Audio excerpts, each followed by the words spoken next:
We're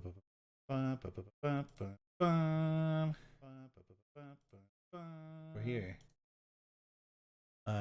We're here and we're on the internet, and it's me, and this is Jeremy. You probably know Jeremy from his channel where he Hi, runs everybody. cool games and does cool stuff. If you don't know, you should go check it out. It's called Erasmus Expedition, and it's on YouTube. It's awesome, and I've played a few games there, and I really like them. Not enough games. Any chance I can, like, shove my foot back in the door, I'm taking it. Very appreciated. Well, thank you.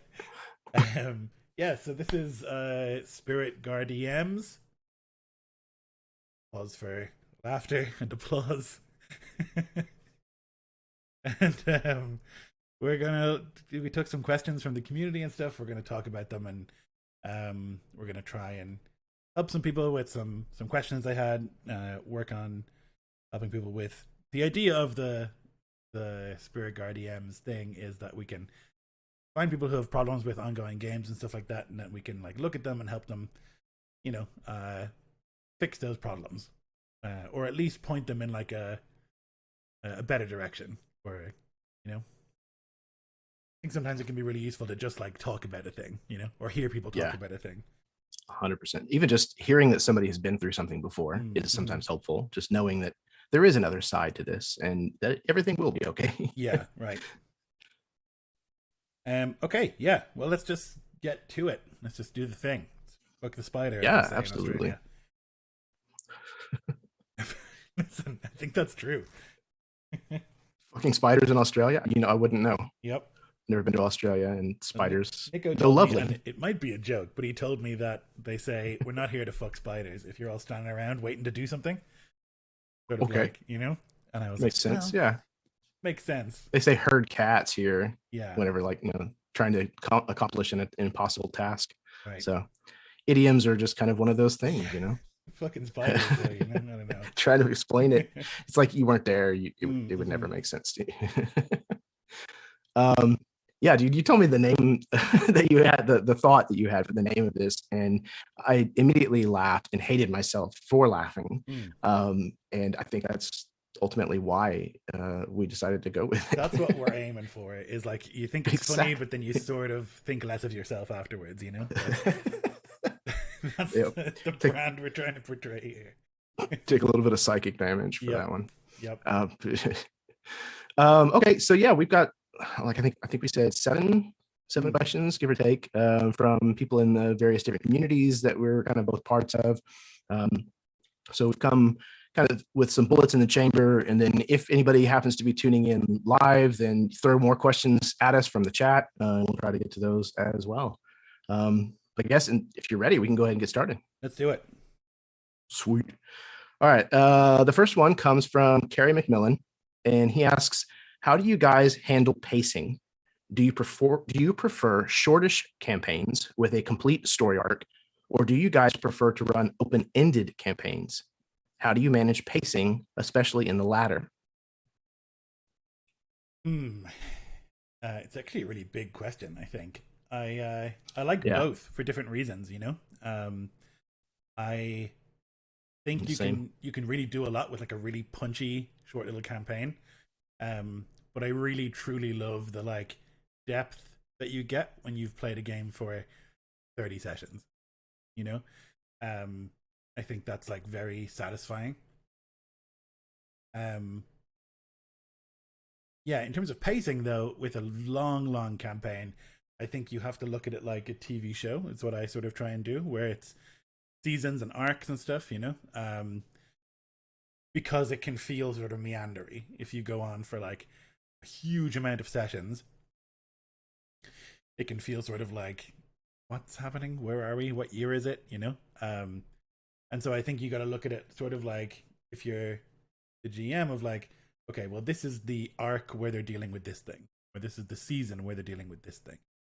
And have a sort of like season finale in your game, even though it's going to continue, and so that could be like fighting a boss, it could be like overcoming a certain challenge, it could be founding a castle or whatever it is, but a feeling of completion. Like this thing we've been working towards is complete.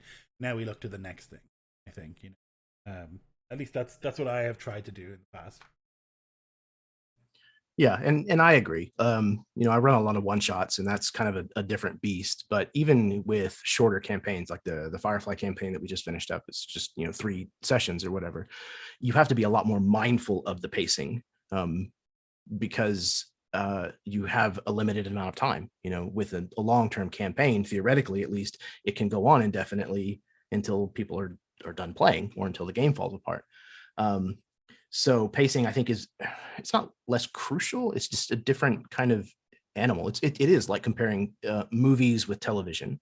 Like with a movie, you have a very finite amount of time that you have to get everything in.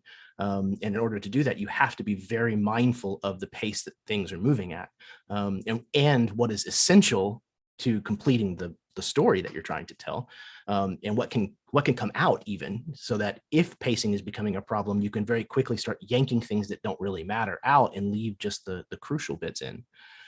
With campaigns, I very much let my players dictate kind of the pacing a lot more. If they're really involved and invested in a certain plot line, then I'm going to keep pouring time and effort and energy into that, because that's where their investment and their interest seems to be, and hopefully just make that mean more in the long term, of the campaign. But if something isn't working, then I'm very quick to move things along.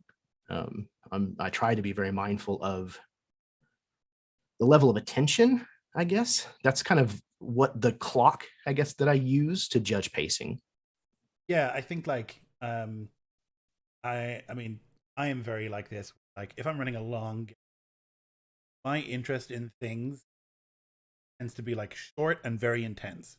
So if I watch a TV show about samurai, suddenly there's samurai in my game. You know? If I'm suddenly back into playing StarCraft again, like, oh, these bad guys sort of look like Protoss or whatever. You know? Like it happens really quickly, and it's just like a part of my brain. I have to do that too, where I'm like, I'm into this at the moment, but I know that not everybody's into this. Sometimes I like float an idea, or something like that, and see where it goes. And if the players bite and get into it, then great, we're going to go with this for a while. Not, then it's cool. Well, what about this? Shove that behind the curtain or whatever, Yeah, I think with a one shot or like a 3 shot or a 5 shot, way more like a movie, you got to trim all the fat. You got to, because depending on your players, if you're fortunate enough to have the kind of players that we often have, they'll just talk. They'll just talk and like fill a too session. true. Yeah, like they'll just get lost in whatever. You're like, here's a bar and here's the bartender. He's got a mustache. Like, awesome. This is us for 3 sessions. Like that's the whole thing.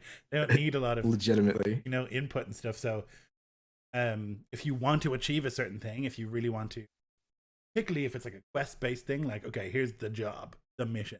You got to go to this place, then go to this place, then do this thing, and then fight this. If you need all those things to happen for the game to complete, then you really got to be like, okay, and we're going.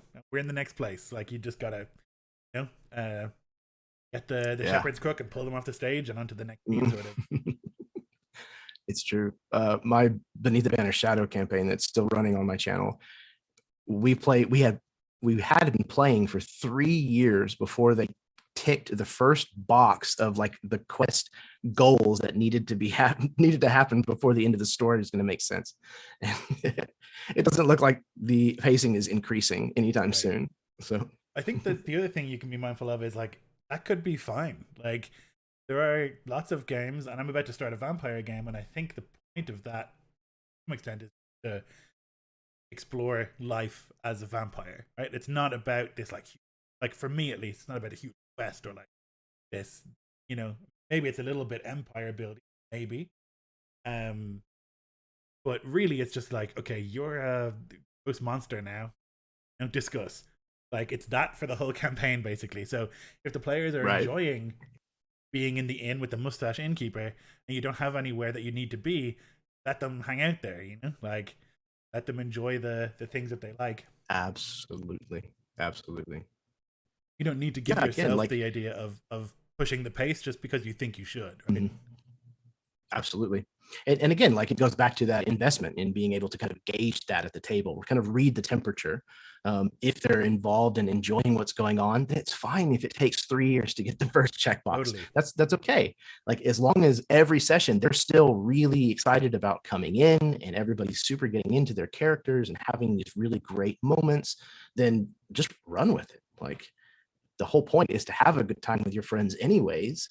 So focus on that. I think there can be too much focus on making a show, especially if you're streaming a game, like making it like interesting for people to watch.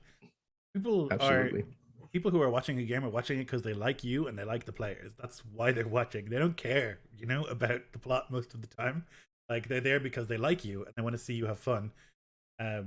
Typically, I think, Definitely. like the plot is important, but like they're there to watch you guys role play. And whether you're role playing, sitting around deciding who's having the last slice of cake, or deciding like, are we going to save this person's life because they've betrayed us? Like that's the same, like it's the same font at least. Like it's still dramatic in its own way. So don't force yourself to like push into this like, hey, and then this cool thing happens, and this cool thing happens, because then you just get into making a Star Wars movie, like. But if you know what I mean. Fair, very fair. Yeah, it's true. And again, just everybody's been in that conversation where somebody has said a comment and everybody's realized that the conversation's over with or the party is done, or they float that joke out there and it doesn't land. It's the same kind of sensibility. It's just you've kind of left something hanging, a plot hook that you're hoping that might bite on. And if they don't, well, okay, then it's just time to change scenes into the next scene. One of the things that I've seen a lot of DMs get hung up on is like having to kind of live the characters live from moment to moment to moment. Sometimes it's okay to like just skip ahead like a week or a month or whatever, if it would have been uneventful, and just say, this is what you've been doing, or tell me what you've been doing for the last, however long. I actually think that's a really important skill in really long ongoing games, especially if it's a proxy game. I've run a lot of Iscloff sort of sandboxes, and those often involve like taking a bit of territory down and then you do stuff. A lot of time, especially in winter, where you're just like sitting there, you don't need to be like, and today you woke up and this time Ben got in a fight last night. Now you got to every week, it's like, okay, it's fine. You spent a couple of weeks. What have you been doing over winter? Like totally fine. Not every single part of the character's lives is interesting or worth. Yeah, exactly. That's exactly the point. And sometimes it helps that feel like they're living real lives. It makes them feel a lot more human or whatever, a lot more real. I did that with White Lotus Black Jade. It was a long-term Asian campaign that I ran for my home group. And they live in a part of the world where during the winter, there's a lot of snow, a lot of the passes get, blocked and things like that. So it was basically a ticking clock as they were playing, where a month before winter hits, you need to kind of decide where you want to be for the next 3 or 4 months.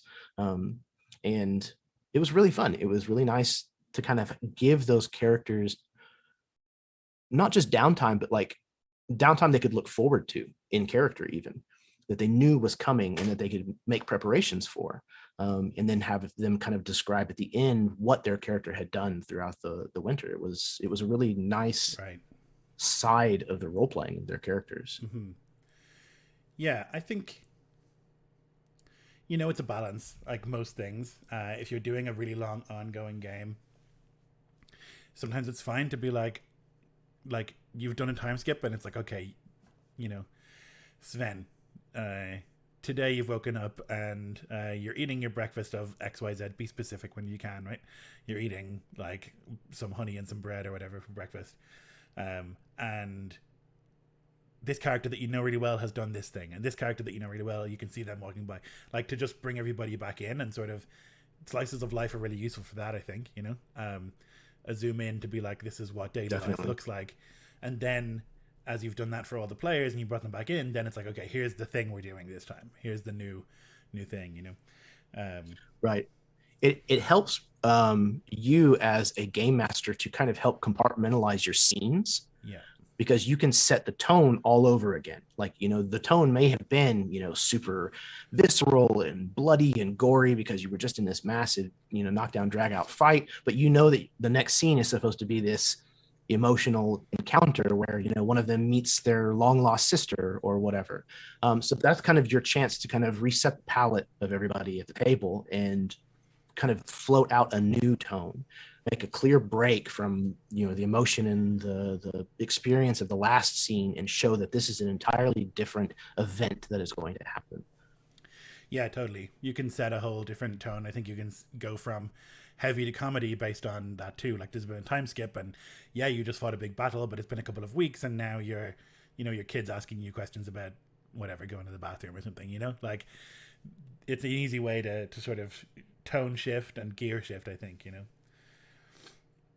Yeah, definitely. Okay. We'll move on to the next question. Yeah, I think so. Sweet. Okay, so we have a question from Keel Adam.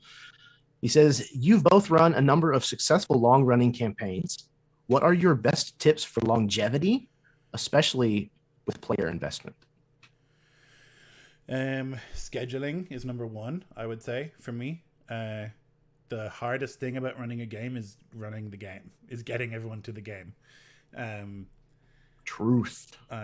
Especially the longer a game goes on, people's schedules change, their lives change, and having a consistent, like, we play on this day can make the world of difference. I've seen it lots of times with games that I've been in where it's sort of like, oh, we'll play once a month, but non-specifically, and it's then we don't play once a month, we play once every 3 months maybe. So blocking out, like, okay, I mean, for me the sweet slot is like every 2 weeks on a specific day.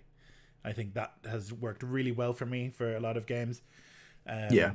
And is like a reliable thing, and people can kind of manage that. I think weekly is impossible, I would argue, like almost impossible, unless you have people who are like truly so into it, and it's never worked for me. Once a month can work as well, but I would say scheduling is the most important thing about running an ongoing game. And I would say like the top 5 slots are scheduling, and then anything else comes in. Like it's so important to keep a game going. Yeah. And again, like you said, I have also found that to be the case, where having a specific date, a third Thursday of the month, or, every other Thursday or what have you, makes all the difference, honestly. I have 2 campaigns and they're using both of those methods. One is, it's a set time of the month, and the other one is when we can find it, and the other one definitely has a lot of scheduling issues that we've run into over the last 3 years. But as far as like keeping up your players' investment, make it about them as much as you can, honestly. People are going to... So one of the painful lessons I had to learn as a dungeon master very early on is that no one is going to be as excited about your game as you are. And that needs to kind of be the case, because you set the bar, you set the tone and the excitement for everybody else at the table. If you're jazzed about your game, then other people are more likely to be amped up and ready to play. If you're kind of not feeling it and you're just not in the right headspace, everybody else is going to pick up on that, and the session's going to likely suck. Yeah. But yeah, take their input as often as you can, and put their characters front and center in the spotlight, and in the heroic spotlight even, as much as you can. Yeah, I think another thing that I like to do is ask for goals for characters, especially in an ongoing game, is like ask and check in every couple of sessions, like, what do you want to achieve? Like, what does your character want to achieve? And that keeps the player sort of thinking about that. Like, what am I actually doing here? Like, am I just coming here to play D&D every couple of weeks, or am I trying to achieve something in the world that we're playing in? There's a difference in the sort of like mindset, I think. And so looking at it that way, sort of like, what do you want to achieve? What's your goal in the sessions coming up? I find garners a lot more sort of enthusiasm, and like I also think it's partly the player's job to be enthused about the game. Like, they signed up to play, so like it's also their job to be invested, you know. And if they're not, that's totally fine. Like, people lose interest in things, but it's better to be like, I'm not really feeling it, and I'll just, you know, take a step back or whatever. But yeah, I think asking for goals, asking for like what you want to achieve, asking for specific scenes they want to see, I think is really important too. Definitely. I know you've done some of that with like the cope thing. Yeah, absolutely. And I think that's a huge and very helpful thing, is like, what's the kind of stuff you want to do in the game, especially a really long ongoing, like we talked about, like they can meander sometimes. So what are we doing? What's the goal here? Like, we all like playing together, we like hanging out together, that's good. But the sessions will fizzle unless you're doing something, like looking for something, right?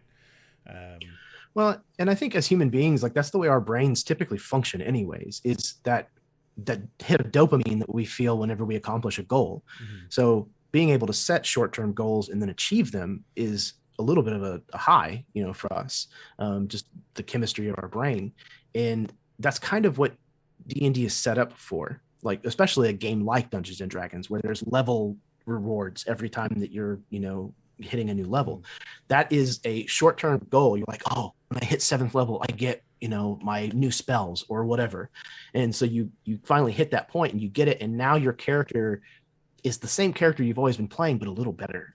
And you've gotten to hit that goal marker and say, okay, cool, I made it. And then you get to set a new goal.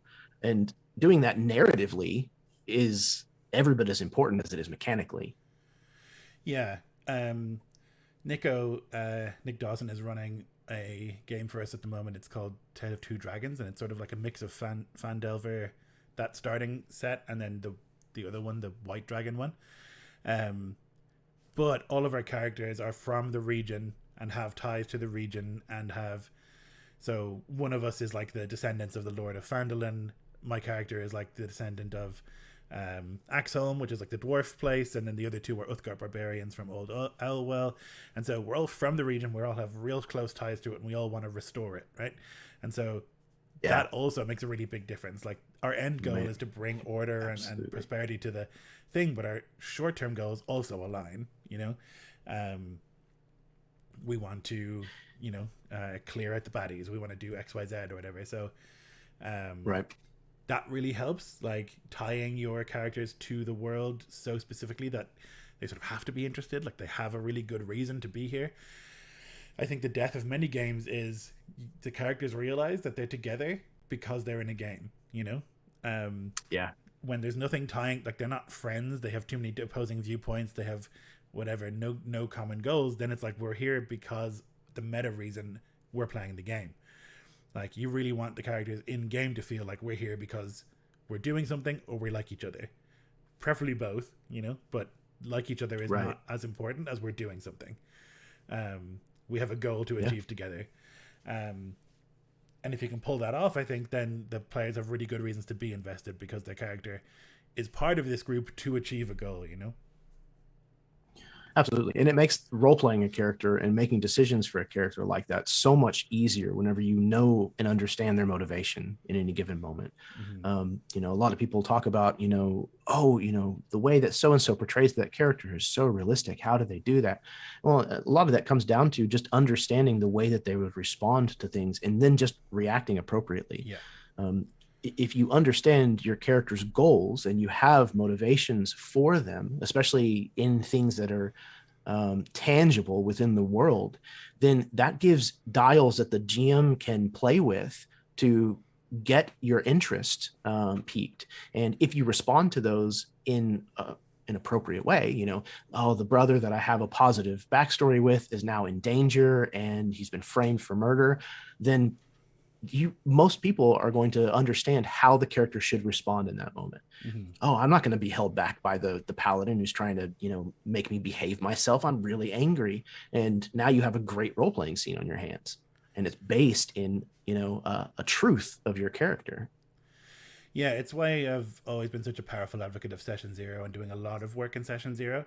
Like, I make these huge documents, and I think like they're really worth it as the game goes on, because you tie the characters together, you make them, the players make NPCs, so they have ownership over them, and then it just, creates a world where they know who these people are, why they're important, how they're connected to them, instead of like, this is the guy who runs the inn, this is the guy who runs the, like that also can work. But if you know going in that the characters have ties to these people, it's way easier for them, I think, as well, to invest and really be a part of it.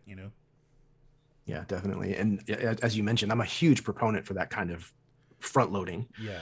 The cope list is one thing, and that's how I kind of tune in on what they're looking for. But I also ask for things like NPC connections, PC connections, secrets, Yep. Possible trinkets and things like that. Just anything that I kind of put together is like a shopping list that I can go back to between sessions and say, I really need a really sinister, so-and-so who's already done something a little dirty, a little nasty to one of the characters. And I'll go through everybody's stuff and I'll find what I'm looking for. And then I just blend those two ideas together. And now I have a plot hook that is baited. Now I know somebody's going to take a bite. Yeah, totally. I think like asking players to set up some friends, some rivals, some whatever, like all that stuff can just pays endless dividends throughout the game, I think, Very true. Yeah, there's a lot of ways to keep players invested. I think like we've gone through some of them. Like it's their job, but secondly, like front loading the information, but also just like having focus on a goal, I would say, are the most important things. Yeah, certainly. Yeah, and make it feel like they're making progress. If anything is frustrating as a character, as a player, it's watching your character just kind of spin the wheels and not actually get anywhere. Have bad guys that aren't your main villain, but that feel like bosses still, and have them, able to overcome and take those people down so that they can feel like, again, they're making progress towards an end. I'm also a huge proponent for ending campaigns, and a lot of people kind of don't ever have that in mind. It's just we'll just play as long as we can. But I think it's important to, if you're developing a very story heavy game, that is, at least, you need some idea about where things are likely going to end. And kind of constantly be working towards that every session. It's just like in a book or any form of writing, you don't put in filler scenes. Like every scene should serve some kind of purpose. It should be getting you towards the end of the story, or developing something with one of the characters, or showcasing the genre or the location or what have you of what you're playing in. Yeah, I agree. It's I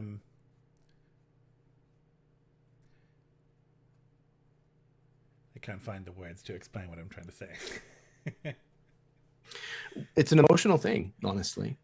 It's sometimes hard to work through. Yeah, I think having an end is what I was trying to say, is vital to the, even if you never talk about it with your players, like you need to have an idea of where it stops. Where your victory point is, or your defeat point is, or just your we've done it point is. So everything can serve that, right? That's what you were saying. And I think like when I've done open-ended games in the past, they inevitably fizzle because we're not working towards anything specific. So even when I run now an open-ended game, I have in mind like, okay, when the players have done X, Y, Z, we're done. Like we have to stop. And it's the way that, the best TV shows are the ones that end before you want them to, and the worst TV shows are the ones that go way past when they should have stopped, Yep. It's like way better to like, I think about shows like, I don't know, like that Rome show, which I love from HBO, like 2 seasons, bam, done. Yeah. Great. Awesome. So every episode's a masterpiece, And then you Avatar, Last Airbender. Totally, yeah. Like these shows that like stop and have a definite ending, like great, awesome. Shows that continue forever, you're just like, that's Walking Dead is a good example. Like 2 or 3 really good seasons at the beginning, and then it's just like, who cares anymore, Like, yeah, I would have to agree.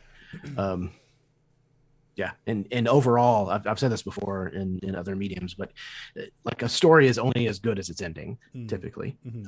You can tell a phenomenal story, but if your ending is bad, then that's going to be the thing that everybody takes away from it at the end. Look at Game of Um, Thrones, the most successful TV show of all oh time, that God, had an ending yes, so bad that prime example. no one is even caring about the new show coming out because the ending was I so I bad. really You know, want to, but me I too. can't. And I'm like, I just I'm like can't. really into Game of Thrones, like more than most people, right? I run a Yeah. lot of Westeros games. I play a lot of Westeros games. I love the world, Mhm. but I'm just like so concerned because I love the show, and it was such a bad ending that like this like Mhm. huge cultural phenomenon just like vanished from people's brains. You know, like Yep. crazy. Just became like the fart in the room that Yeah, everybody's trying to pretend isn't there. yeah. Yeah. Um, yeah. Yeah. I don't want to go off on a tangent on TV shows, so I'm going to Mm-hmm. stop myself because All I will right, yeah. definitely go down a rabbit hole on that. Let's hit the next one. uh, yeah, let's go on. Okay, so this one comes from Cole Sparks, who is in the audience. Hello, Cole. Hey, cool. Um, she asks, how do you avoid a lot of hanging plot hooks in a longer, complex campaign, given a lot of player agency? I don't avoid them. I just leave them. So the thing is, players will just forget mostly. Um, I tend to, when I'm planning a big campaign, I offer like 40 plot hooks, you know, at the start, and then I see which ones the players care about, you know, and if they don't care about them, whatever, like it doesn't matter, you know. The only time it would matter is if it was like something that was like very intense or time sensitive or whatever in the game, and the players ignore it, you know. But if you sort of start a plot and the players don't really go for it, that's fine, really, you know. I think um, as long as they're having fun and they're like invested and they're playing, like it doesn't really matter to me that much that we didn't really explore this one thing that we were hoping to, um, unless it's like so vital to the running of the game that we have to do Right. it, you know. Um, Yeah, I heard a really good piece of advice somewhere years and years ago about um, bottlenecks like that, where you're going to come to a point where there has to be a specific kind of outcome for the eventual things that are going to happen. For one, you want to try to avoid those situations as much as you can, but sometimes it's just necessary for storytelling. It's just a part that happens. But if you find yourself approaching a bottleneck, you need to have a rule of three. There needs to be at least three solutions to whatever that bottleneck is to get out. And then if you really want to kind of stretch your wings as a DM, be open to other suggestions from your players and recognize when there's an idea that's cool enough to just run with it and just say, yep, that's the answer. That's exactly what it is. yeah, I remember when I first started running D&D a long time ago. I remember seeing a post about riddles and how like if your players come up with an answer that is, this is back when I thought puzzles were a good idea. Um, but like if your players come up with a feasible answer, then that's the answer, right? You do not need to be like incorrect. Let's spend another 40 minutes in this room you trying to figure out this like sliding box puzzle or whatever, you know? Like correct, you got it. Great. Um yeah, I agree. You need to have several solutions to the same problem, and you need to be perfectly willing for them to figure out a solution that's nowhere near your solutions and be like, you nailed it, guys. Congrats. Yeah, absolutely. And again, sometimes it's just about reading the temperature of the table. You can tell when everybody's kind of done with something Yes. and when it's time to move on. Then just look for the next reasonable thing that makes sense, or, again, that you're just like, that's close enough, and then just go with it. As far as like hanging plot hooks, definitely the same kind of thing that Lloyd was saying just a moment ago, where if something doesn't get used and it was kind of this whole thing that's not necessarily crucial to the main plot, but is still, you're really psyched about the idea, then just put it on the shelf. You'll find another place to use it somewhere Yeah. down the road. Yeah, you can But recycle for a lot of me, plot hooks like that, right? oh, Yeah. absolutely. Yeah. For me personally, when I'm like making concessions for story, when I'm looking at the plot hooks that are ongoing or that they didn't bite, but they might have bitten, but not hard enough. I almost view it like I'm making a braid, like I'm braiding hair or like braiding bread, is constantly being taking the parts that are flying away and working them back into the weave. Mm-hmm. Just constantly just knead it back into the dough, as it were. And sometimes it'll come up and become relevant again. Yeah, I think if it's like if it's like a a sandbox situation where you're on the frontier and there's like the bulletin board of like here are all the things that people want done. and the players just sort of ignore some of them, then you can be like, okay, they ignored this, and then you sort of like advance the clock in your head, and you think, what would happen if they ignored this?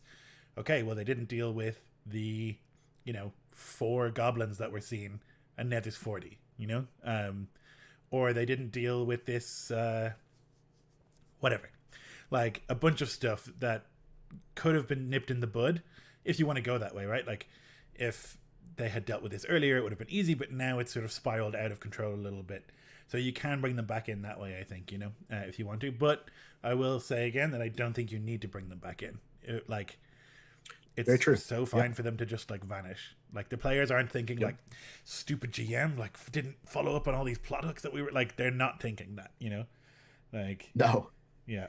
They usually can't remember the name of the very important king or queen that they just met last session. Exactly. Yeah, it's very, very true. Yeah, and just like run with it. It's some ideas are good, sometimes they're not as good. But it doesn't mean that they're unusable. It just means that maybe they need a little more time, kind of stewing, or maybe they're better fit for a different group of players or in a different kind of setting. Who knows?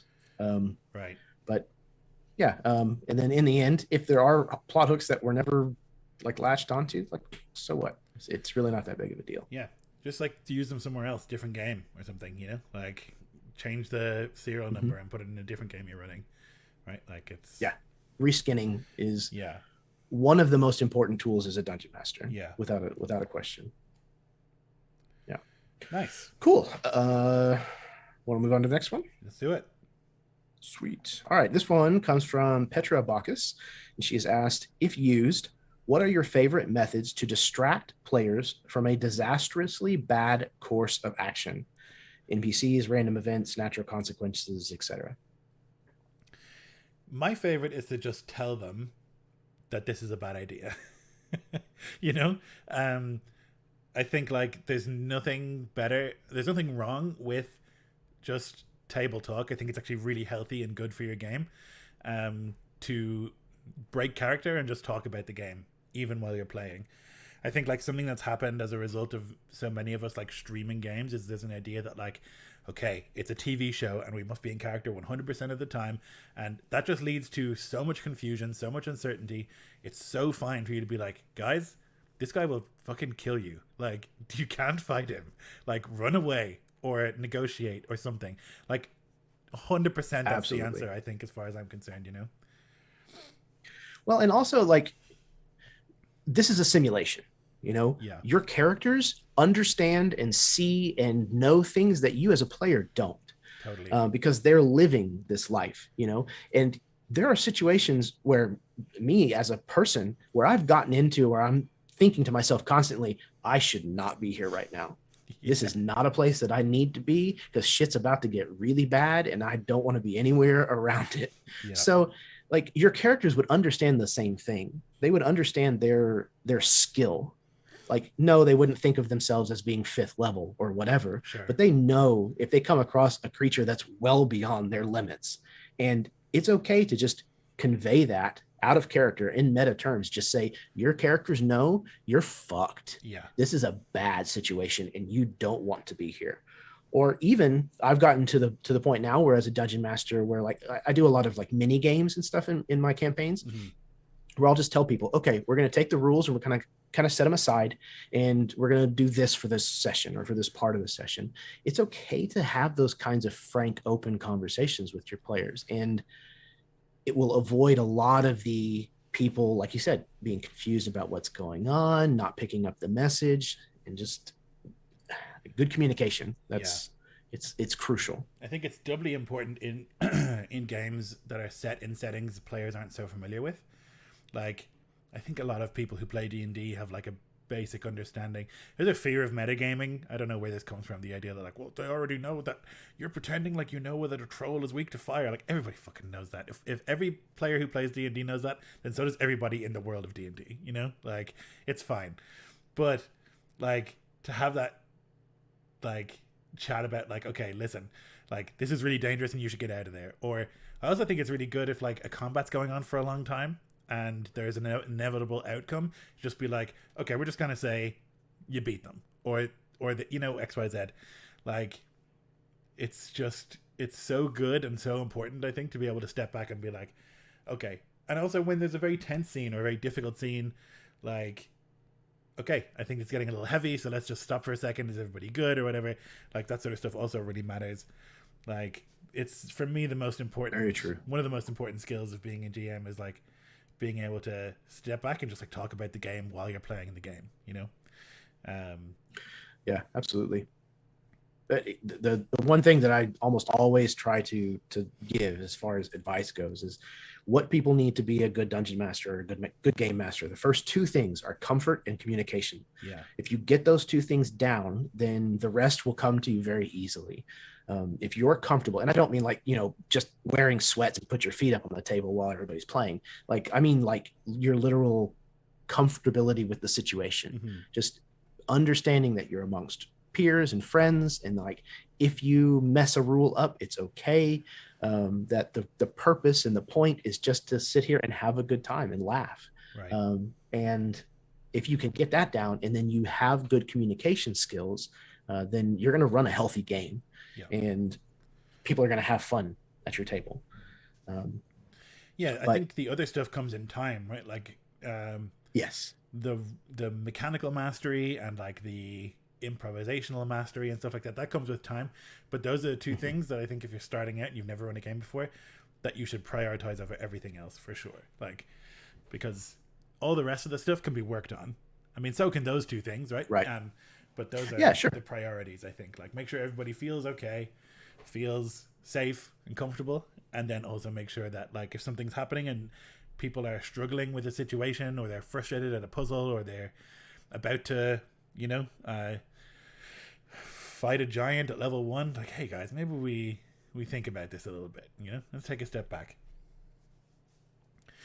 And I find that also there's a lot of times where, even in role-playing situations, where there are players that get a little a little ornery whenever they meet a figure of authority who's an NPC.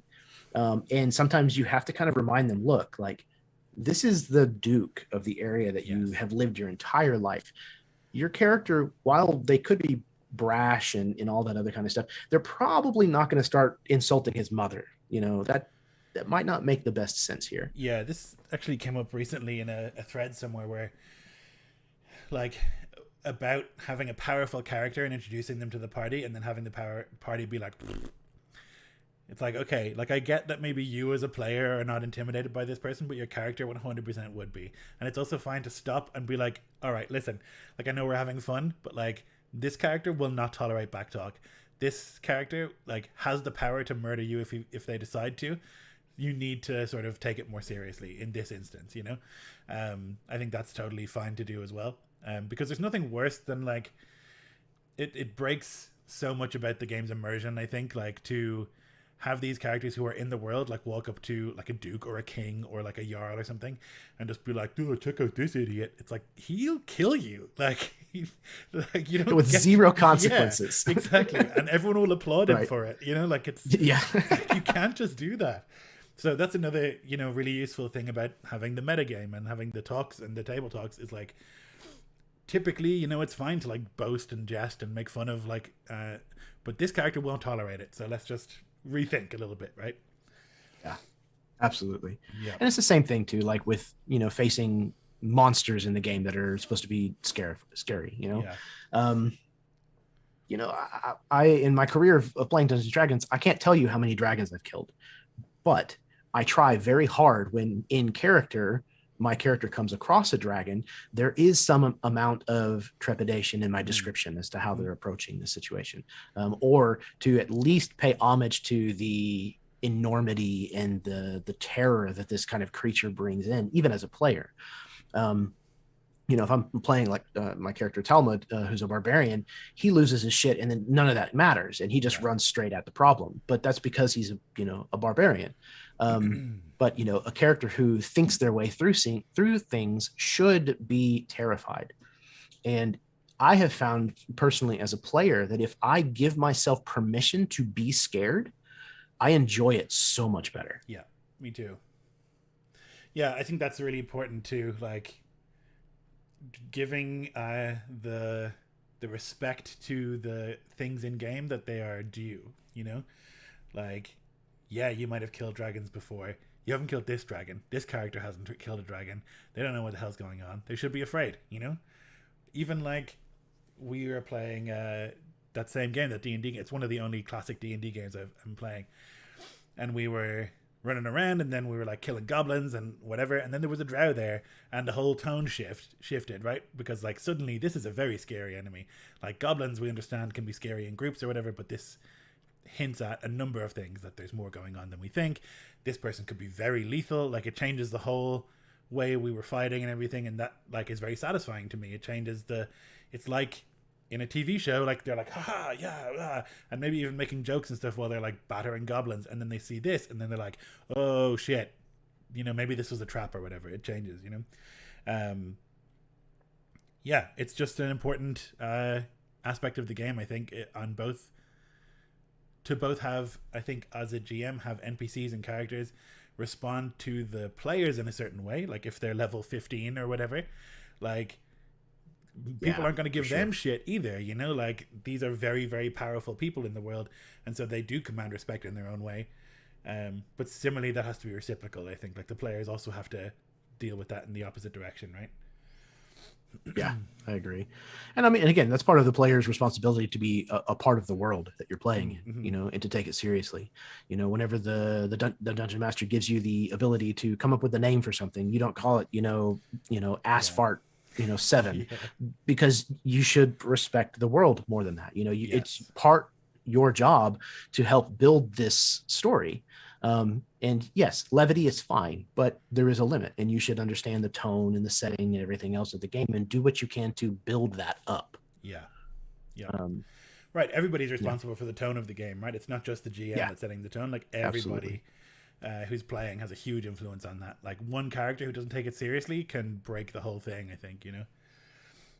Yeah, I agree. So yeah, to answer Petra's question, how to distract players, I don't know that I would. I would just come right out and say, hey, you know that this is a bad course of action. Now, that's not to say that there haven't been moments in games of mine where I could see the players going down a red herring, like a thing that I knew was a dead end, and just kind of let them run with it for a while. There was a campaign that I ran that was a Victoriana murder mystery. They were trying to solve the Whitechapel murders, but it was all based in like literature from the Victorian era. So Frankenstein was real, and Quasimodo was real, and et cetera, et cetera. And they fell into the trap of thinking that there was a satanic cult that was trying to bring like a demon into London, and they completely went off in the direction of following that as the main plot thread instead of what I kind of had intended. And I had just mentioned it as something that they had overheard because they rolled well on like a perception check or something. And so after a while, when it was like 2 sessions down that path, I had to kind of say, okay, look, this is my bad. I made a mistake.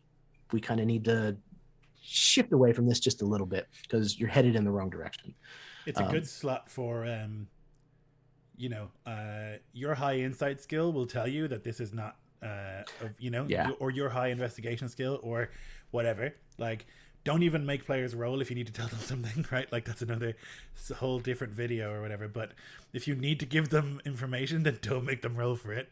And, characters that do have a very high wisdom, insight, or a very high intelligence investigation will just figure this shit out themselves, right? Like, if you're a 20 intelligence wizard, you are like a certifiable genius, like smarter than anyone who's playing at the table, and so would just know these things. And I think it's fine to be like, you just know that this is not the path, right? Like, yeah, absolutely.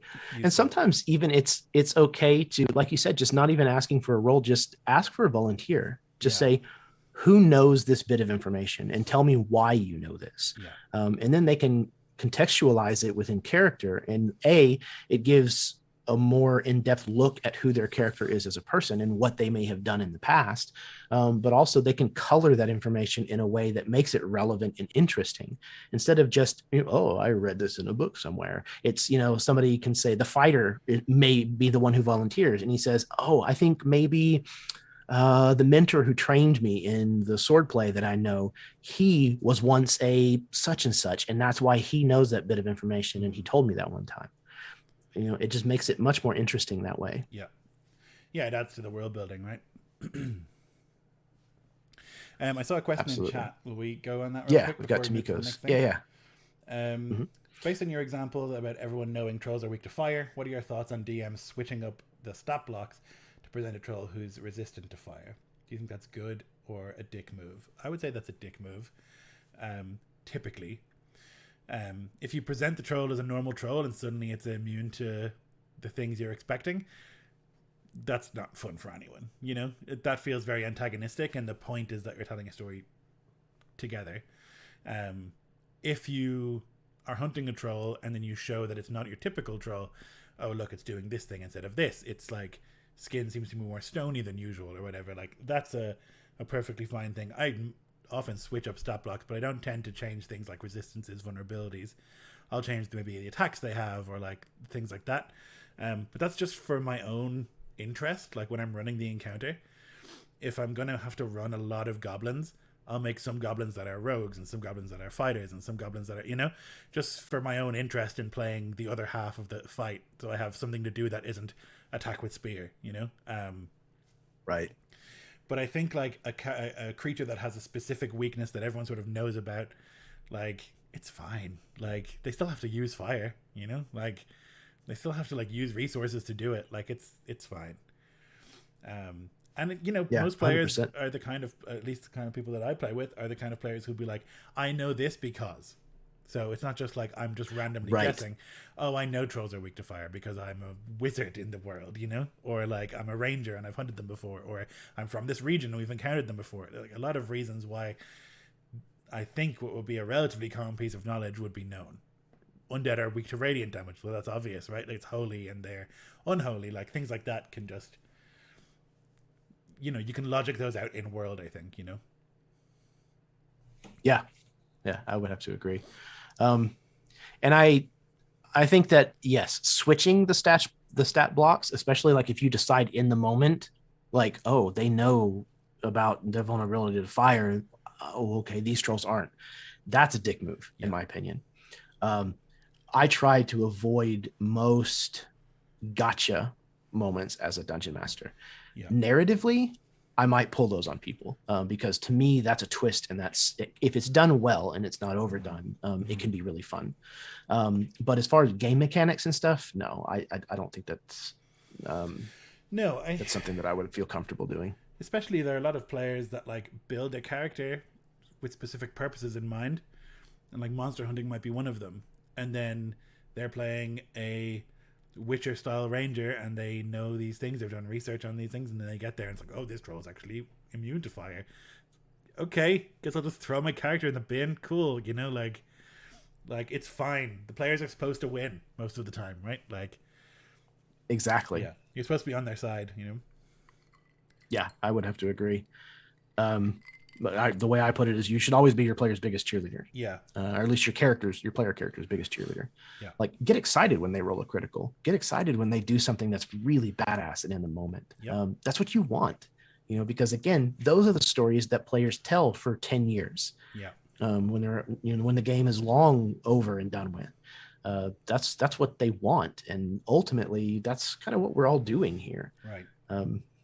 But as far as just like changing stat blocks for monsters goes, again, very much like Lloyd has already said, I hardly ever run anything verbatim out of the book.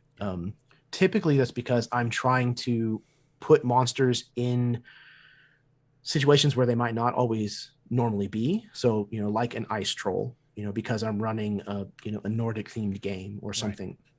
Right. Kind of tint them culturally or into a particular kind of setting. Taking the Kreshar, the cats that like peel yeah. back the skins on their Crenshaw. face. Crenshaw, that's what it is.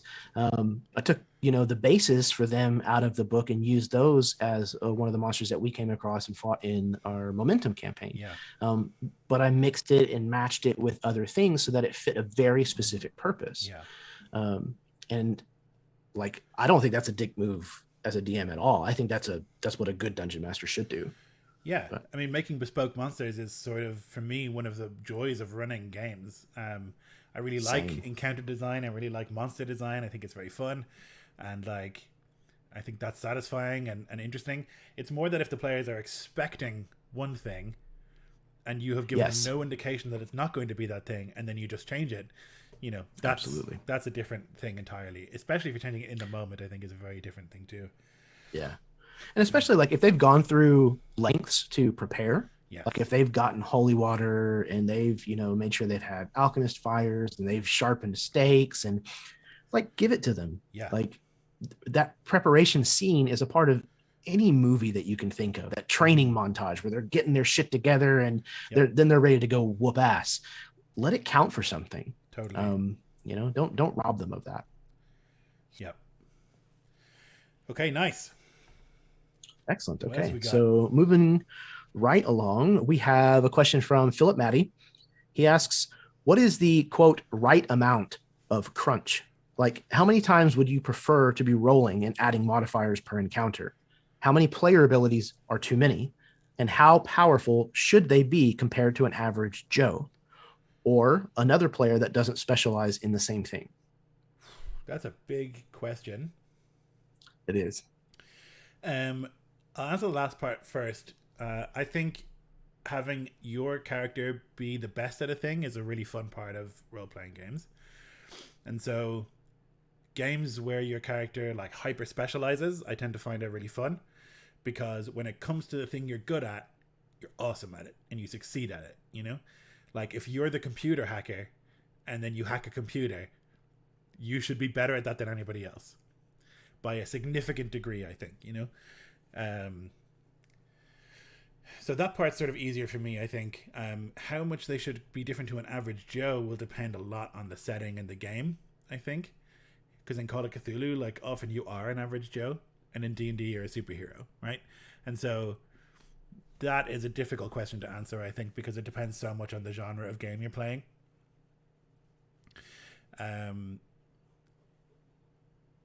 The other questions about crunch, I think, are a little bit easier to answer, but I also would say that they depend. Because there are games, I tend to like games that have clear mechanical rules. I struggle more with games that have a lot of what I would call like capitalized terms. So games that are a lot of words that have capital letters, and those are the mechanics. I struggle with those a little bit more. I like to know I can do this, I can't do this. In terms of games that are like in any way related to combat, which I tend to find almost all games are. I like to know the bounds of what my character can achieve, what's reasonable to assume, that kind of stuff. It helps me like zoom in on what the world feels like and looks like what's possible, what's not possible, what is, that kind of thing. I think there's for me a really sweet spot of crunch where it's satisfying for me to build my character, because I love that. I love like making a D&D character like stupidly good. I really enjoy like character optimization. It's like always something I've enjoyed doing. But if it takes, I would say, more than like 10 seconds to roll the dice, it's too crunchy. Unless you're only like we played Cortex, where you're really rolling like 2 times a session, maybe.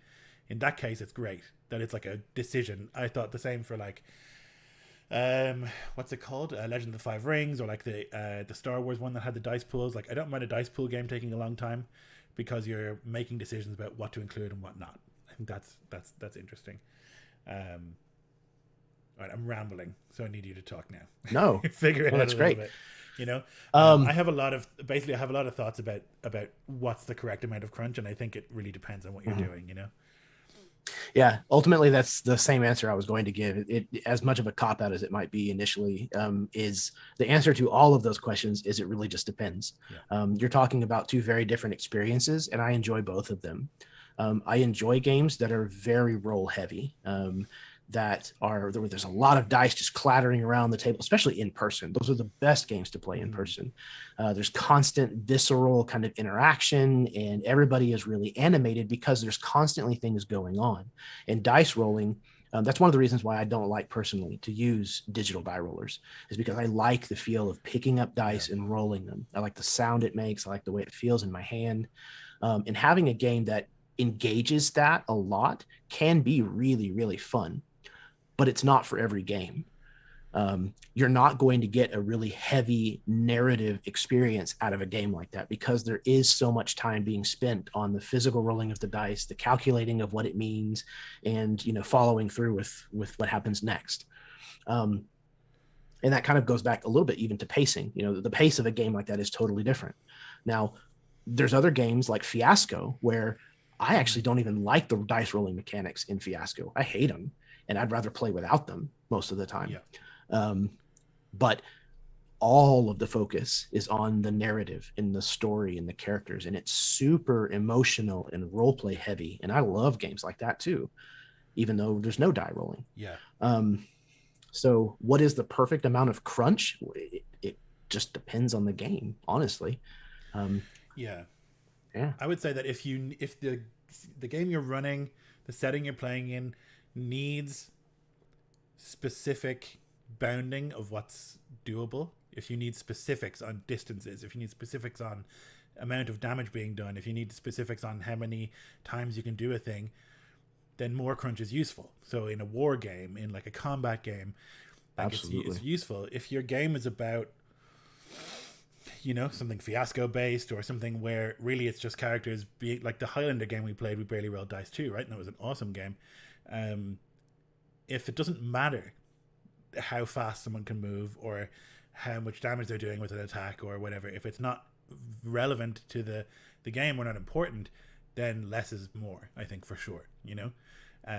Yeah, I agree. But a game, I will say a D&D like game where you need specifics because the combat is so specific, then more is useful. I tend to find that, like, I think now if I hadn't learned D&D already, I would not learn it. If I didn't already know 5th edition, I wouldn't now learn it. I would use different games. I learned it a long time ago, and I have sort of played so much of it now that I sort of, at least I think I do, know it very, very well. But I think now the gamer that I am would look at that game and think that's way too much stuff going on, and I tend to go for less crunchy games now because it's just too much work for me to learn them, is basically the truth of it.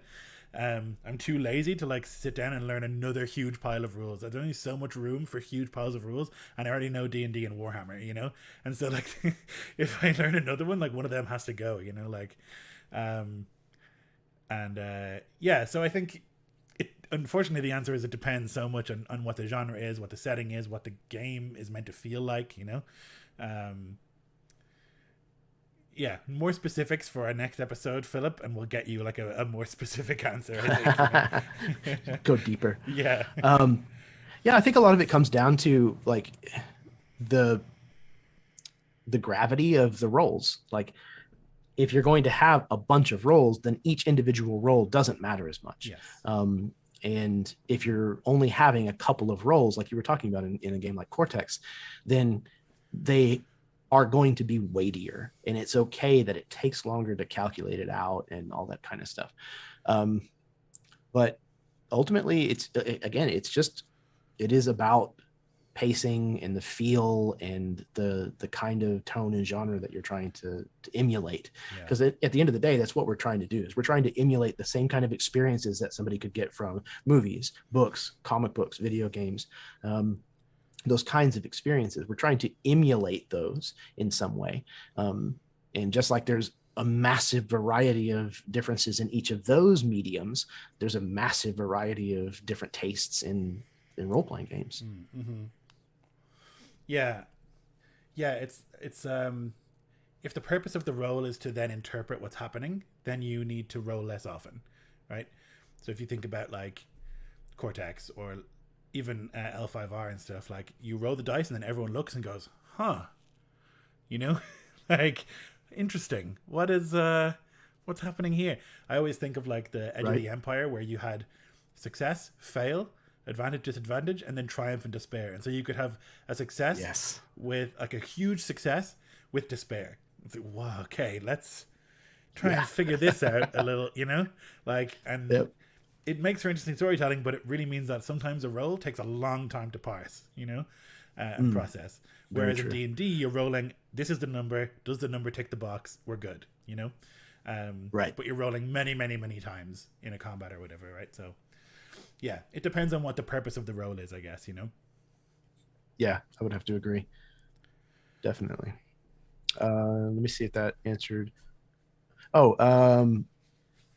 Same answer for like player abilities are too many. So I like having a character who is robust and can do a lot of things, but I don't like to start the character that way. I prefer to start with a couple of things that they can do and work my way up to a larger repertoire. For one, if I have a ton of shit that I can do in one given turn, I'm never going to remember to do all of the things just as a player. If I jump into playing a 10th level D&D character, I'm lost most of the time as far as the best way to play them. So I think D&D is actually really good at that curve. 5th edition, I think, is really good at that curve, where when you start a character, like there's very few things you can do, and then every time you get a level, you get a little more stuff, and you gradually sort of work your way up to understanding each thing as you go. Analysis paralysis is like a real problem, I think, in like crunchy games, where you say, if you play a one shot in your 15th level, you know, there's just no way you're going to know all that stuff. There's just too much going on. So yeah, a gradual increase is also important. Yeah. It's helpful for me as a player. And I think it's a more interesting character arc as well. But speaking of like character power level, like the last part of Philip's question is how powerful should they be? And again, to cop out, it depends on the setting. You know, in a setting like Cyberpunk, you're going to have people who are hyper specialized in something, and you need to highlight that. I think it's your job as a dungeon master to give moments to your player characters to illustrate how good they are. Most of the time in these kinds of games that we're playing the fucking heroes. Make them be heroes. Like, they should be better than the average person at most of the things that they're doing, but especially the thing that they're known for, you know, their class or their title, like you said, a hacker or, you know, whatever. You know, the guy that walks in with, you know, Cybertronics all over, he's probably going to be good with computers. That makes sense, you know. Let that be the case. Right. But, and when they come to a situation where the hacking is the important thing, let them shine and do the thing and succeed, right? Like, they have invested in this one thing that they're really good at, so then let them be really good at it, you know? Absolutely. But, you know, adversely, if you're playing something like Kids on Bikes, where they're supposed to be normal kids from a neighborhood who happen to end up in this extraordinary situation, then what you need to really be highlighting is the fact that they're in this alien environment, that they're out of their depth. That's the point of the story, is that they're going to succeed despite all of the odds being against them. That is a part of that genre that doesn't fit in Cyberpunk and vice versa, you know, and just be aware of the proper feel for the genre or the setting that you're running in, and just, you know, be honest with it. Right. Same goes for like supers or whatever. Like, there's no situation in which a normal person could like beat up Superman, right? It's not possible, right? And the same you could say for like a 10th level D&D character. There's no normal person in the D&D world, like no normal peasant that can really cause a problem for a 10th level D&D character. And so, yeah, you got to think about like, who are the characters in the world? If they're really, really special, then they should be really far removed, right? And also another thing is, as you're playing, especially a game like Dungeons and Dragons, going back to that, make these levels feel different. Like, when your characters are first level, they should feel like they're kind of the new kids on the block. But by the time that they're 5th level, give them a reason to be a little more confident, and by the time they're 10th level, people should know their name. Yep. You should have people going up to them and saying, "Oh my God, you're the ones who, you did the such and such." Or people are coming after them because they realize that they're successful adventurers and they have like 16 magic items on them. Just make it make sense within the context of the setting, and I think you're good. Yeah, for sure. I really think that's a big thing, how people react to your players depending on their power level. I mean, it's always even, I think about like the most like basic example of that is Skyrim, where like you do a thing and then an NPC is like, "Oh, you're the guy who did the thing." It's like, yeah, right. I am. That's me, and that feels good. Like that should be a thing for sure. Yeah. And just looking at someone. Fable. Yeah. Where you earn like different chicken chaser. Yeah. They constantly like changing what they call you. Yeah. Exactly. But a level 10 fighter would look like a brick shithouse, right? Like there would be, Yeah. 20 strength is like nearly superhuman. And so just looking at them and their gear and all that, like they would just look like they're not normal people, Like that comes up in Mistloft a lot, which is, comparatively a very small gap between a normal person and like a character. And even so, like having a sword or like chainmail or like a fancy helmet already distinguishes you from most people. They'd be like, "That's a lord. I don't know their name or anything, but if they have this gear, they must be important," right? A really useful way of like showing your players the success they've had, I think. Yeah, I would agree. All right, we cranked out some more. Yeah, we've got 2 more so far in the can. So okay. The next one is from Nicholas Jaquette, and he asks, "How do you get into the NPC's mind?"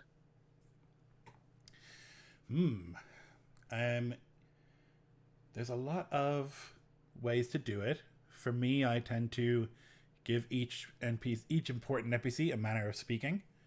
I don't usually do accents, but I think about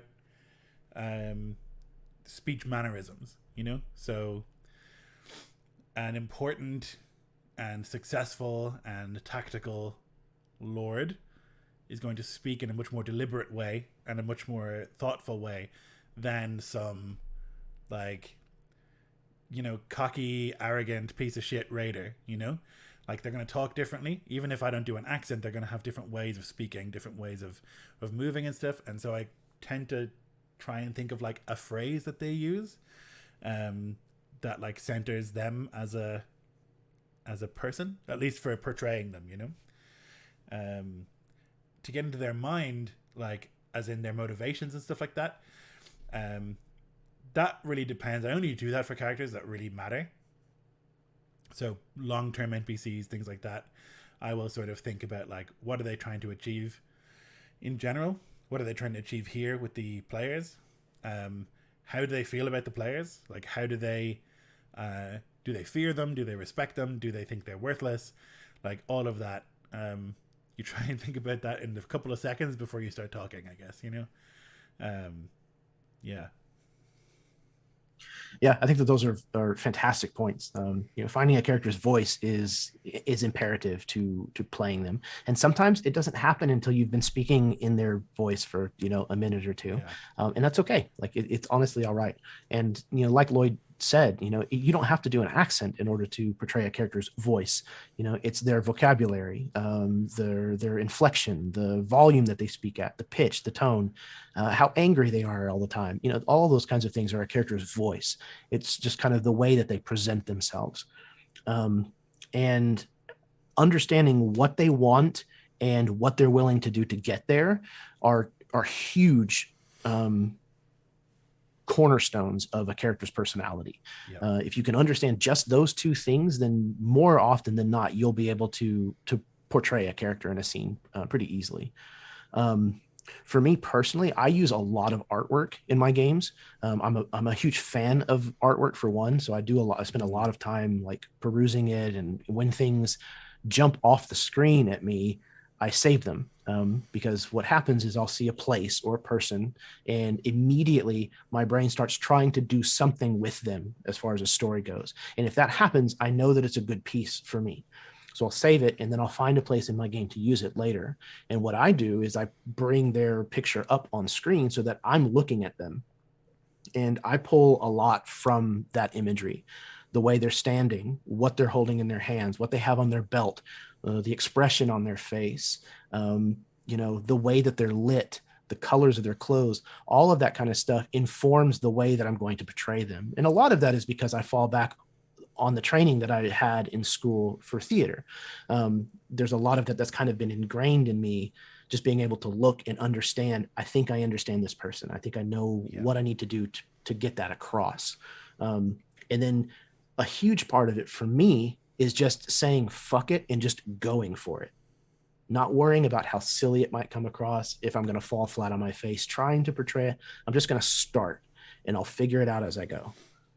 Yeah, the artwork thing is huge for me too. I didn't even think about that, but I do that religiously. I always have a picture for any sort of, I mean, every major, but also many minor NPCs will have like a picture. I spend so much time trawling Pinterest and stuff, finding artwork. And so looking at the character there, I can sort of internalize their mannerisms, the way they speak and things like that. One of my favorite fantasy series is Joe Abercrombie's First Law, and there's a character in that called Logan Ninefingers, and he has this phrase where he says, you have to be realistic about these things. And he says that a lot when he's doing his internal monologue, and that's where that idea comes from, of like a phrase that a character uses. Yeah, that's a great idea. And I try to sort of combine that with like the way that they look, like what's something this guy would say a lot, you know? And it could be something as simple as like, I reckon, you know, or it could be something as complicated as like a maxim or like a mantra or something that they use a lot. But that can really help me understand the characters, like a shorthand, you know, to get into the mindset. But there's a lot of ways to do it, I think, you know, and there's no one correct way, but I think those are some good tips, I think. Like artwork, a phrase, and just go for it is the big one. Yeah. And again, just understand what they're doing in the story. Don't have superfluous NPCs that are just, doing nothing. I mean, obviously you have people who are like that, the person who is working in the stables and stuff might not be imperative to the main plot line, but the characters, the NPCs that we're kind of really talking about here are the ones that are the game changers. And I think if you just take a little bit of time to understand what purpose they're serving in the story, then any given scene that has them in it, your choices should be clear. Just like understanding your character as a player. I also think like if you're stuck for what they're saying, like describing what they're doing is a good little cheat code to give you a second or two. I often have like characters I don't want the players to like eating an apple and talking while they're eating an apple. And so like, well, like that sort of thing can make a big, it suggests a sort of cockiness or sort of arrogance or something, you know? Sure. Things like that. Or like little mannerisms like scratching a beard or things like that. You can describe that. And for me, that's enough time sometimes to think about what I need to say or how I want to say. It's also fine to just like pause and think. If the character is important, if the NPC is important, and you don't want them to like trip over their words or you don't want them to like say the wrong thing, then just like have them be a person who thinks before they speak. That's also fine, you know? The kind of person who like listens and then like nods and processes and then speaks, totally fine, you know? And a useful way to make sure that your like big villain doesn't accidentally say a stupid thing, right? Yeah, absolutely. And I've said stuff about this in the past where even as a player, not saying something in a scene can be just as powerful. Just don't let yourself become the kind of player that literally says nothing. Describe how your character's not saying anything. Yeah. Just the same as a dungeon master. Just because the NPC isn't talking, that doesn't mean that they're not present in the scene. It doesn't even mean that they can't command the scene. You know, if they're a powerful NPC and somebody else starts to talk and they're not ready to converse yet, you can just say, shh. Yeah. You know, in character, just they hold their hand up and they bid you to silence yourself. You know, it's okay to just take a moment and have a powerful silence. Yeah, one of the most powerful and characterful moments I've seen in media recently is in that Foundation show. Lee Pace, who plays Thranduil in The Hobbit, plays Empire, who's like the emperor of the space empire. and someone is like pleading or explaining, and he just like does this, like silence, and everyone in the room falls silent immediately. It's like, that's the Emperor. Like, I get it immediately, right? And he didn't say anything. He just did a little gesture, and everyone stopped talking. Like, that can be so powerful. Yeah, absolutely. Nicholas has a follow-up question. He asks, how do you feel whenever you have to do an NPC that represents something that you're not good or familiar with? It's a good question. I have run into this sometimes with Westeros games where I've run games for like people like Caius who are like so knowledgeable about the Middle Ages and like about the real Middle Ages and the way like economies worked and the way like a collier worked or like a specific trade that I have no idea about. And I'll just ask, you know, like I don't know what this person would say in this situation, but they would say the correct thing. Or what would they say? Or what would the answer be? If I don't know, I would much prefer that over like stumbling through some sort of like pretend explanation, I think, you know?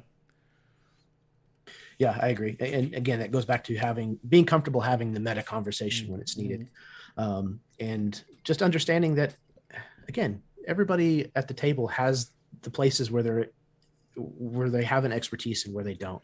And, you know, leaning on people's strengths when it's needed, that's just part of running a good table. As far as like if you know something is coming up and you know you don't have the kind of familiarity that you want to have with it, then do research. Yeah. Like I can't tell you the amount of even just Wikipedia. I know it's not the greatest end all be all source, but it is one of the most versatile sources out there. And it's usually fairly succinct. So I can just go in there and say, I need to know how shoemakers during the Baroque period of Venice kind of operated, you know, what's some interesting things. And I'll go in there and start reading and I'll pull out little bits that are interesting to me that I think are useful.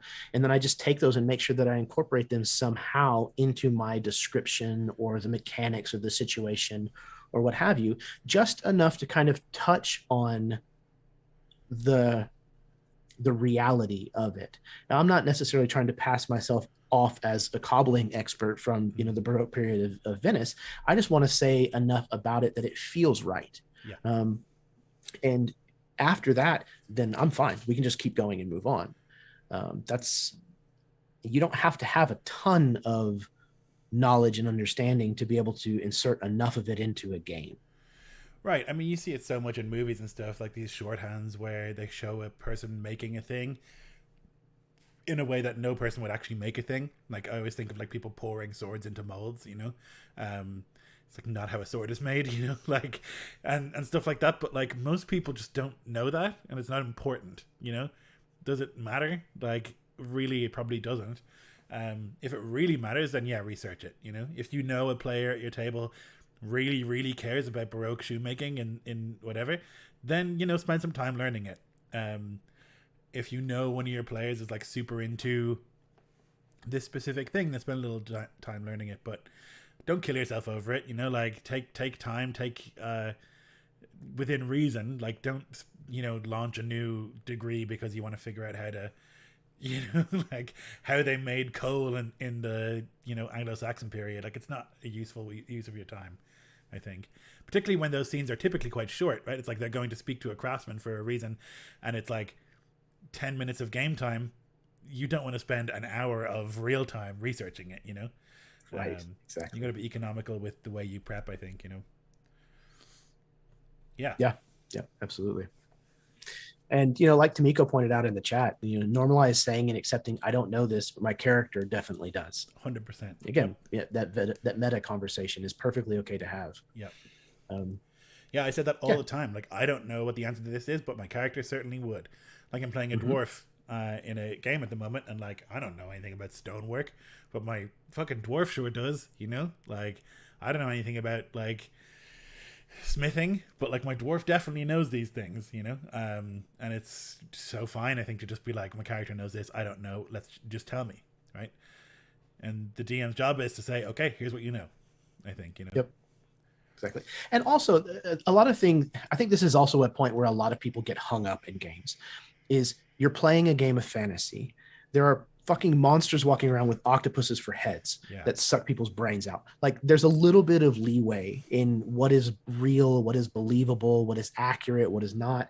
And sometimes you just have to say, I know that's not historically accurate, but that's the way that we're going to do it anyways. Yep. And be okay with that. Like just roll with it. Yeah, for sure. Okay. So the last question that we have comes from Connor Davies. And he asks, if you're rebooting a game that's been on hiatus for a substantial amount of time, but only some of the original players are able to get back into it, what do? Do you just play with those few? Do you restart the campaign? Or do you bring in new players and just thrust a bunch of history and lore onto them to catch up? I've done this twice with my Middle-earth game. I had a very, very long-running Middle-earth game. And I stopped playing it for probably 6 months or so, and then relaunched it with new players. And I would not like throw a bunch of history at them. What I would do is say, these are new characters. They don't know the history. If you want to tell them in game, then you can tell them. You know, if it comes up, you know, they would be like any character who came into that situation, any person. I haven't been there for all of the things you've been there for. I won't know these things. That's fine. I would pretty much always do it that way. I think, like, the characters who are coming, who are new, like, I would. So for me, there's like a sweet spot in terms of player size. I tend to think 3 is the lowest I would play with, but 4 is sort of my ideal. 4 and 5. And so if I've dropped to the point where I have 2 or 3 players from a 5-player game, I would seek new players to like fill up the game, and I would just have those like characters have reasons to join the party, have strong reasons to join the party, have ties with some of the characters in the party, that kind of thing. And then any history that comes up is like a thing that the characters can decide to share if they want to, you know. I would that's also a great place to retouch on the things that happened 6 months ago in real time that a lot of the players who were there might not remember in great detail, or even for you as a dungeon master to be able to kind of hear what your characters think the important, or what your players think the important aspects are, as they dole that information out to these new characters. You know, whenever they talk about, oh, we're supposed to be doing this thing for this, you know, person, you might have forgotten about it, or you might not have thought that it was a very important side quest, but now you know, okay, I need to pay a little bit more attention to that. And it's a great way for the characters who have been there a long time to, you know, at the campfire while they're camping, tell the other characters what they've been through, and to see their spin on what they think happened versus what actually happened. Yes, you know? Like, absolutely. Oh, and I saved the day. Like, did you really? Do you remember what happened? Like, but that's a really interesting, like, it's a very characterful moment to see how a character tells a story versus what literally happened. So I would definitely sort of push it that way. I would say, like, get new players, have reasons for them to be there, but I would never thrust a bunch of history and lore at the characters from a campaign they weren't in. I think it's like, is anyone going to do that research? Like, I don't think I would. And I you know, I would like to think like a pretty prepared player most of the time. I'm not going to sit down and watch like 15 sessions of a game before I play in it. Like, and so I think like that's not a reasonable request, you know? Yeah, I would agree. Yeah. Find reasons for them to join, find links and stuff like that. But yeah. Yeah, like I've never, that I can recall, had a game that kind of went on hiatus and then came back. One that I was running, at least. But I have had things where players have had to leave for one reason or another, and I've brought in replacement players. That happened in our Momentum campaign. And I very much have to agree with you. Like, if the information is available and present, I'll send it to the player, but I will make it certainly clear that it's not expected that they're going to catch up with things. It's just there if they want to. They can look through it and decide what their character may know, or if they understand a part of this situation, but they have an outsider's perspective of it, or what have you, or if they wanted to tie their character into something that was already existing. Alan did that whenever he came in that Momentum game. He found the faction that you guys were kind of kind of rubbing up Yeah. against a little bit, and decided that his character was going to be a member of that faction. And it led to a lot of really interesting For sure. role playing from the going forward. But yeah, to expect a player to do that, no, that's too much research. That's too much homework, in my opinion. But yeah, and I think characters coming in midstream, mid-season, mid-game, there's plenty of good ways to do that, because there's always groups of people that your characters are interacting with. I mean, every NPC has other people that they know in their life. So even if it's not an NPC that they've come across before, it could be, you know, the nephew of the such and such guy that y'all, Right. you know, did a favor for. He tracks you down and says, hey, I've been looking everywhere for you. I just wanted to say, you know, thank you so much. And then, oh my God, something happens. A fight has broken out, and you show that you're really good with knives. Well, hey, you want to stick with us? Yeah, Sure. we need a knife guy. Yay. Perfect. You know? Exactly. Yeah. Yep. Yeah, I don't think you would need to restart a campaign. I think like what you do need to do, I think, which could be important, is like having a reason why the other characters aren't here anymore. Like them just dematerializing is not satisfying. Like they have to have left or died or something. There has to be a reason why they're no longer around, because those characters have those memories and that stuff all happened, right? So having a good reason why those characters aren't here anymore, I think, is really important too. For continuity's sake, you know, for the sake of the characters who are still in the game, I guess, you know. Yeah, I would have to agree.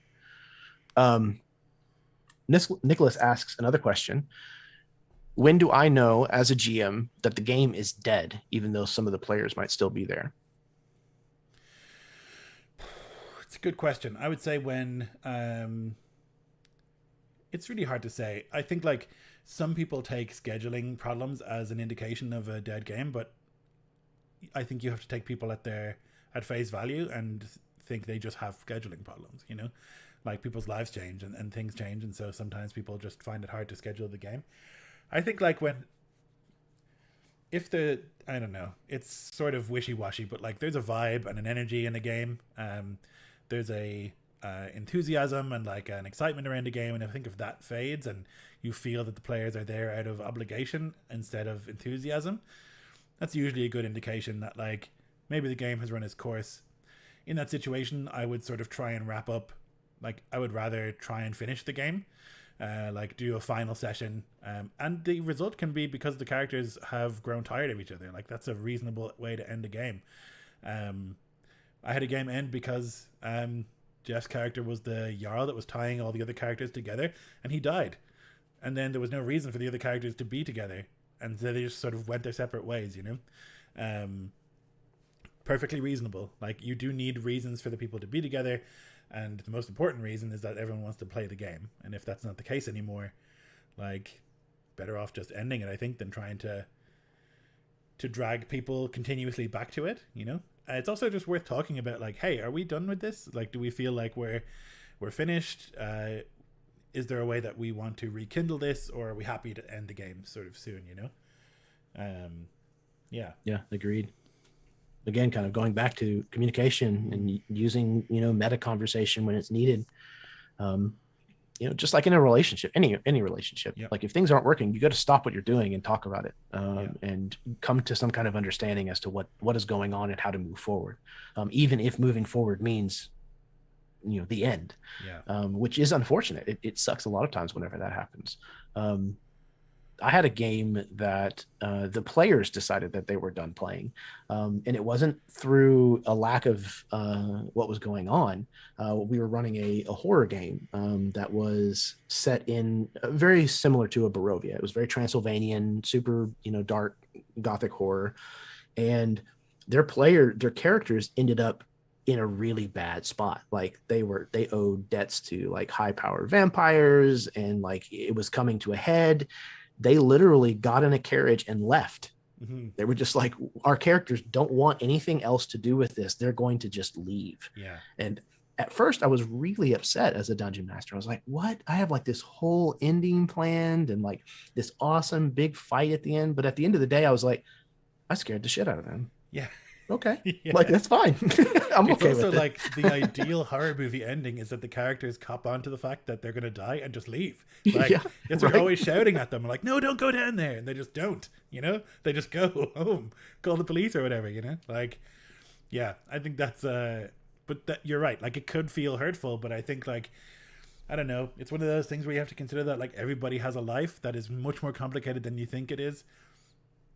And your one game could be one of many games, or it could be, and they might be tired of all of them, you know. Interest sort of waxes and wanes for a lot of people. Like, I have that a lot, where I get like, oh, I overcommit to a bunch of games because I'm in a sort of enthusiastic like period, and then I sort of realize that I'm basically working a professional game schedule, you know. And then I'm like, okay, I got to stop some of these. Like, I'm getting better at it, and a lot better at it over the years, but like, there are so many reasons why people might sort of lose interest in your game that are not about you, you know.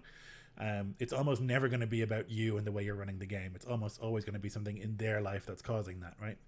um I've kind of found that that's actually a general rule of thumb in life, mm-hmm.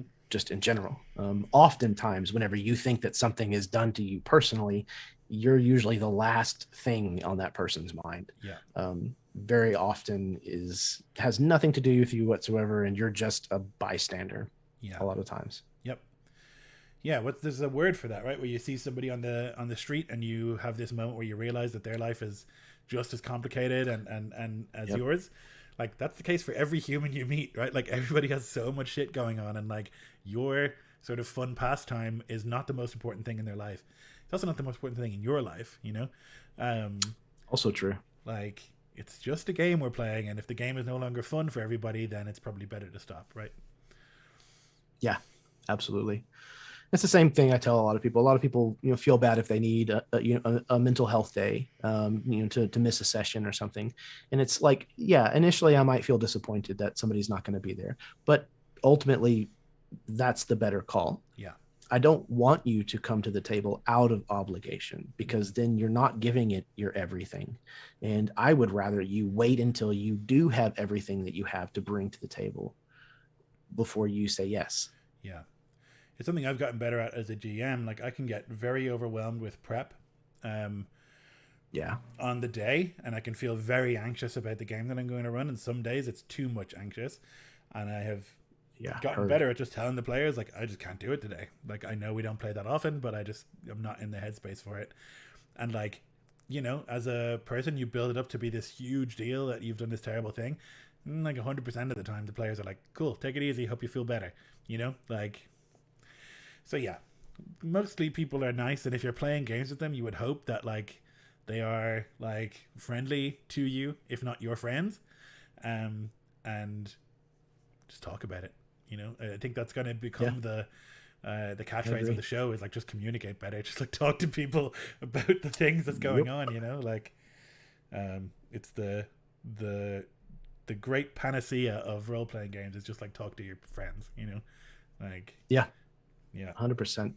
And again, like, I play in a lot of games. I play in, a weekly game, or I play in 2 different weekly games, and several monthly games.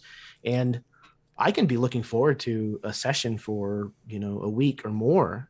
And the night comes and somebody has to cancel for whatever reason. And yes, there is an initial disappointment, but at the same time, my consolation is that I get to go sit on the couch next to my wife and watch television, which is not a bad consolation prize, So I'm disappointed lasts for maybe 5 minutes, maybe. And then I'm like, okay, I'm all right with this. Yeah. Right. Yeah. Yeah. It's like, you have a free evening. Great. You get to play video games, Yeah, or like exactly. Whatever. Like, it's a good kind of surprise. Yeah.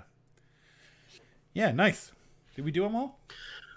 Yeah, we got one more question coming in now from Tamiko on the chat. I'm going to copy it and drop it in here. As DMs, how many players is enough to run for? For example, if you have 5 players in your campaign, if you have 5 players in your campaign, how many are you okay with running the game for?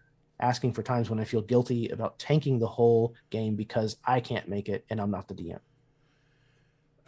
Yeah, I think it will depend so much on the game. If it's a wide open sandbox game, I can run with 2 players, because there's typically, so if it's a very plot driven game, you typically need all the players, right?